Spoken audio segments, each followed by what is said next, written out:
Welcome back. વિરામ બાદ નજર અન્ય સમાચારો પર કરીએ તો વડોદરામાં માંજલપુર બેઠકની વિધાનસભાની પેટા ચૂંટણીમાં ખરાખરીનો જંગ જામશે.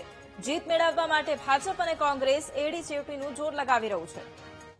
મતદાન સુધી લઈ જવા માટે પણ તમે જે મહેનત કરવાના છો એ મહેનત તમારી એડે નહીં જાય અને તમે મતદારોને મતદાન પેઢીમાં મિત્રો મત અપાવી અને આપણા યોગેશભાઈ પટેલને સ્વાચી શ્રદ્ધાંજલિ આપીશું.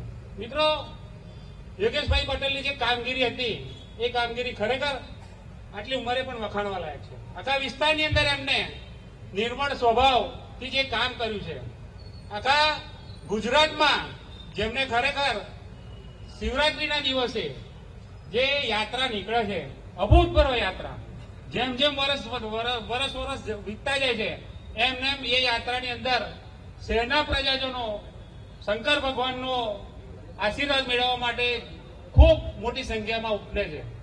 અને મિત્રો, ખૂબ આનંદ છે કે આજે શિવજીની પ્રતિમાને પણ એમને ગોલ્ડની પ્રતિમા બનાવી છે. આખા હિન્દુસ્તાનની અંદર આપણે એક જ પ્રતિમા હશે એવી આ શંકર ભગવાનની પ્રતિમાનું અર્પણ પણ આપણને સ્વર્ગીય યોગેશભાઈ પટેલે કર્યું છે.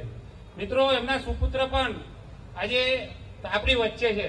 એમને પણ આનંદ થતો છે કે મારા પપ્પાની જે કામગીરી નિષ્ઠાપૂર્વક એમને જે વિસ્તારના કામો કર્યા છે અને એને પણ આ પ્રજાજનો સાચા અર્થમાં અહીંયા જોઈ રહ્યા છે. વધુ ના કહેતા મિત્રો, આપ સૌ પાસે એક જ નમ્ર અપીલ છે કે 30 તારીખે આપણે જંગી મતદાન કરાવીએ અને કોંગ્રેસની ડિપોઝિટ દૂર કરીએ. એ જ અભ્યર્થના સાથે વિરમું છું. વસ્તુ વંદે માતરમ, ભારત માતા.